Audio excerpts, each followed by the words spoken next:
someone held me at gunpoint, and I was in the desert. We used to hold raves in this abandoned hotel in the middle of the desert. You had to park your car and go walk nearly like a mile or something to this place. So if you could murder someone out there and get away with it. I need y'all to make some noise for one of the most talented individuals on earth, okay? Get loud, get proud for Mr. Brandon Rogers!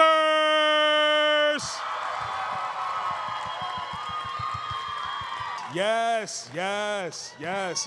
Please join us, join us. Hello, and thank you all for being here in New Orleans. Yes, indeed. I've never been to this country before in my life, and this is my first. My plane just hit the tarmac. Is it Mac or Matt? Matt.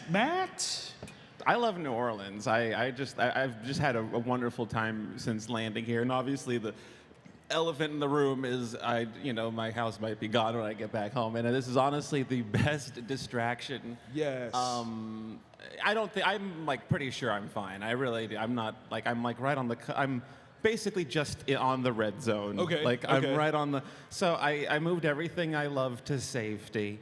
And now that I know, and everything I loved, it ended up fitting in the trunk of my car. Well, I mean, that's a good thing. That means you have very precious things. It was refreshing. First of all, it's a rush to just have to gather your life in an instant. Because all of us, I'm hearing about people in the hills not far from me who they only had moments to get out. Right. And so I'm thinking like, well, shit, moments. Okay. And you kind of go into a bit of shock. You're like paralyzed because like, well, what do I grab? Like, what is literally the first two things I grab Yes. are marijuana and lube.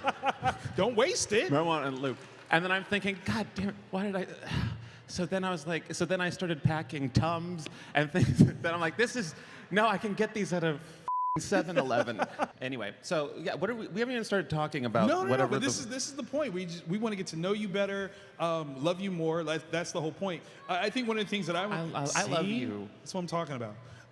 One of the things that I want to start off with is the cultivation of personality. You own every aspect of characters that you've ever created, and I just kind of want to know, like, what is it that, like, you so well define your own personality that you can create so many other personalities? How did you do that?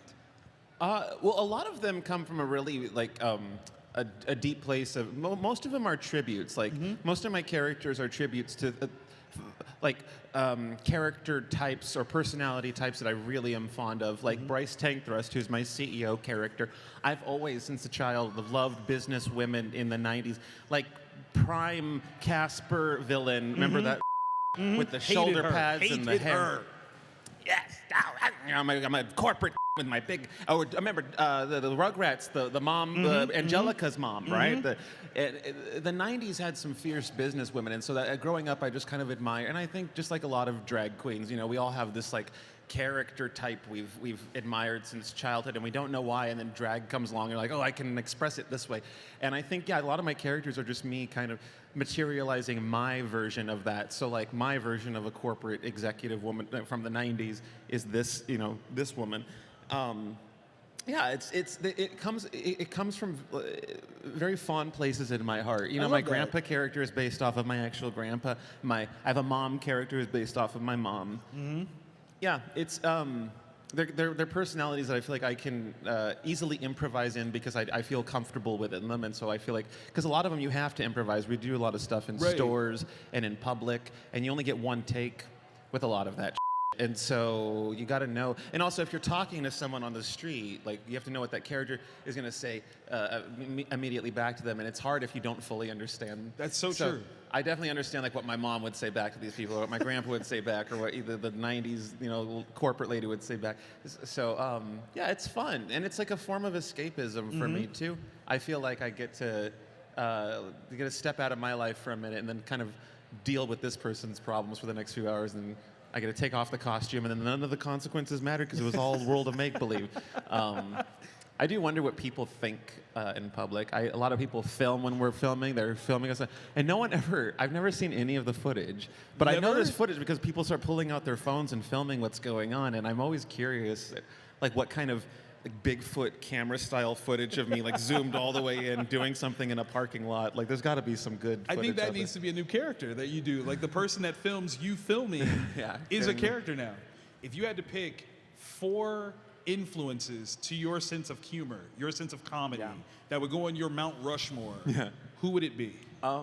I really love John Waters a lot. Word. John Waters. He's amazing. He's Yes. just on so many levels. Cultural icon. I love him as a screen. I also love it because he wears all the hats that I wear. He writes, he directs, he edits, he does everything, and that just shows how much he loves his work, and I really respect and admire that. I really, weirdly, I love Lisa Kudrow. Okay, all right. As an actor, Yeah. I really admire. Like, have you seen The Comeback? That show exists in my brain nonstop, and she's kind of in the subconscious of my mind, kind of steering all my decisions. Like when I go into panic mode, I kind of, okay, would Lisa what do I do? It's like I kind of go into Lisa Kudrow mode, and I kind of lock in with her. Okay, Lisa Kudrow, John Waters, Sacha Baron Cohen, I think is amazing, and like. Also, just like Jim Carrey, and I know Jim Carrey is like, I feel like he's. I feel like, well, who doesn't love Jim Carrey? But really, I think that he's very, I don't know. I admire him. I've admired him his whole career. And I just love the very few comedians can make me feel really good inside. Oh, I need to add Robin Williams and Eddie Murphy to the list, too. I mean, that's it's just fair. like, It's more than fair. It's like, they're like chicken soup comedians, you know what I mean? So yeah, I like any kind of comedian that just, as soon as they're on screen, I love their character, you know? That's awesome. Anyway, I hope that answered. Did I answer? No. That brilliantly answers it, because again, these are people that bring characters to life really well as well. So I can totally see the influence on you, and I think you are carrying that torch very, very well of the comedy that they do. So thank you for that. No, I mean it. When it comes to voice acting, what is your favorite activity to get your voice ready for a performance? Oh, that's a good question. I just started seeing a laryngologist, I think is how you say it, who sees like a lot of the voice actors that I know in LA, and she taught me this trick. Dr. Gupta is her name. I feel like I have to just say that, Dr. If you blow into a straw into a cup of water, and something about the back pressure of the bubbles and the water, something, and you go, and you do it really slow, but you do all the, you go up and down fully, and it like gets your voice instantly warmed up, because sometimes I have to voice record in the morning. We talk in like a bunch of different voices throughout the day. Like if you record yourself right when you wake up, and then you record yourself saying a sentence before you go to bed, or a sentence during like the day.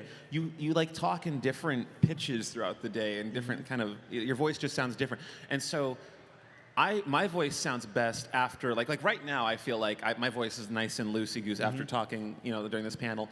But it's not easy to get your voice to that point. You can't have an hour to like just be babbling, and so that into the cup of bubble. You don't even need a cup of water. If you just find a way to to create a back pressure, so like a resistance when you're blowing out. Something about that loosens up your cords and gets you ready to. So I'll do that early in the morning when I'm going to do a recording session for Helava or Has Been season 2. Hey, come on. That's right. I think we're all going to start practicing that. We're just going to be like, ooh, like this is going to be a thing. Okay, so we're going to start on this side, and we're going to go back and forth. Hello. Hi, Brandon, John. Hello. First off, you are a master of convincing people that, these individual characters are their own individual people. You are fantastic at that. Thank you very much. So my question is, a lot of scenes you do, you are multiple people in those scenes. How do you go about choreographing something like that? Oh, that's a good question. I have I use body doubles that look. It's hard to. I try and find people that look exactly like me, because they have to fit in my costumes the same way. Because whenever there's like 2 characters on screen, you're never seeing both of our faces at once. And so it's just a matter of finding someone who your brain doesn't think, oh, that's a different person from behind. The body double that I use, his name's Austin. He has. Believe it or not, he has like we have an identical mole on the back of our neck. It's crazy, and we're like the exact same skin color. So like he's been like my best, like most convincing double. I've used him in. He was in Bryce for a lot of it. There was like a scene where there's a lot of scenes where there's like 2 of me in that series. And I'm baffled by like how much he looked like me from behind. But yeah, it's fun because your brain, it's fun tricking people. It's like a magic trick because when it cuts to different angles, like I said, you're not thinking that they're switching actors. You're just assuming both of those people are. And I was largely inspired by, like I mentioned earlier, Eddie Murphy, a lot of his early work. I was just in Rick Baker, who was the makeup artist for Nutty Professor and Norbit. Like, those movies are just masterful at like having many different characters on screen played by the same actor. And we all know that it's Eddie Murphy, but you tend to forget. Yeah. You know, and it's fun when you forget. Exactly. Yeah. The barbershop scene in Coming to America. Yes, barbershop. Yeah, that's a great example. Yes. Yeah. Anyway, I hope that answers your question. Oh yeah, that was perfect. Thank you. Thank you. Thank you. Hello. Hi, my name is Joan, and Hey, my Joan. question is like, have you ever found yourself in any day situation? Have you ever found yourself just acting like one of your characters and catching yourself being like, oh, I need to stop doing that? Sometimes actually.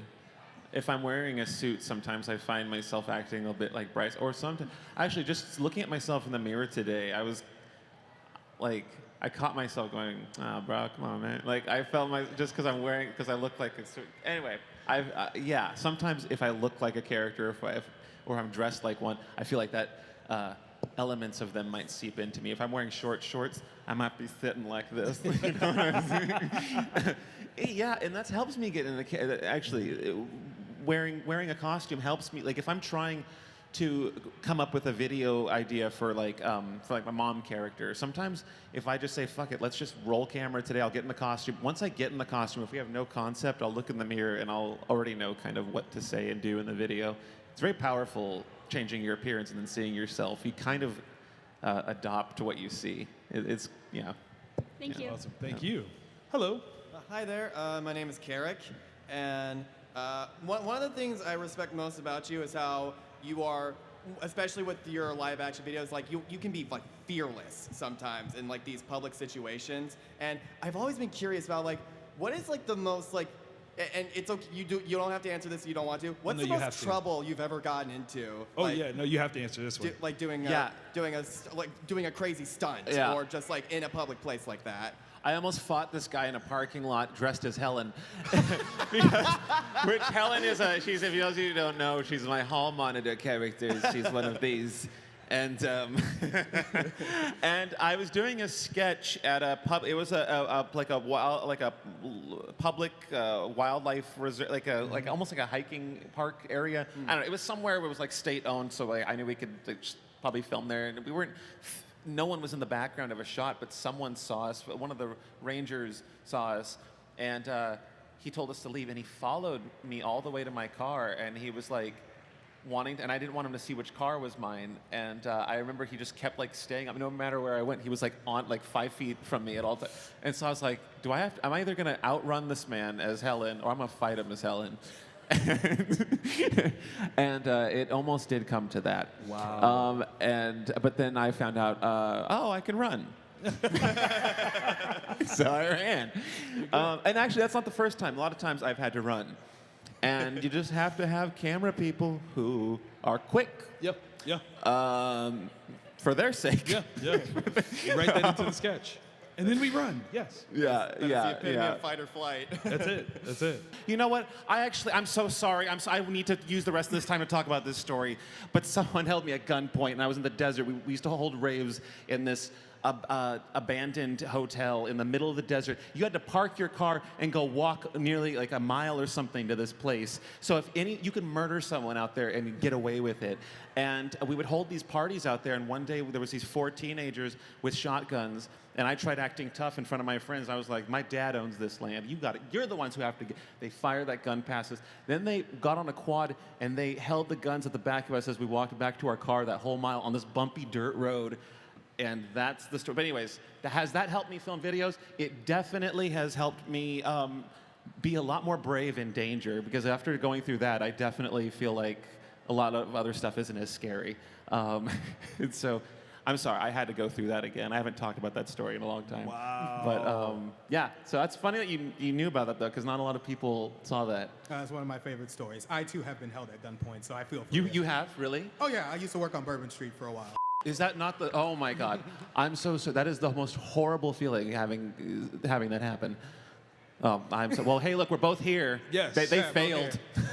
Trauma Anyway. bonded. All right, thank you. Absolutely. Thank you. Well, we will all be your friend, and we will showcase our friendship to you by making some noise right now. Come on, y'all. Put your hands together and make some noise for Mr. Brandon Rogers one more time.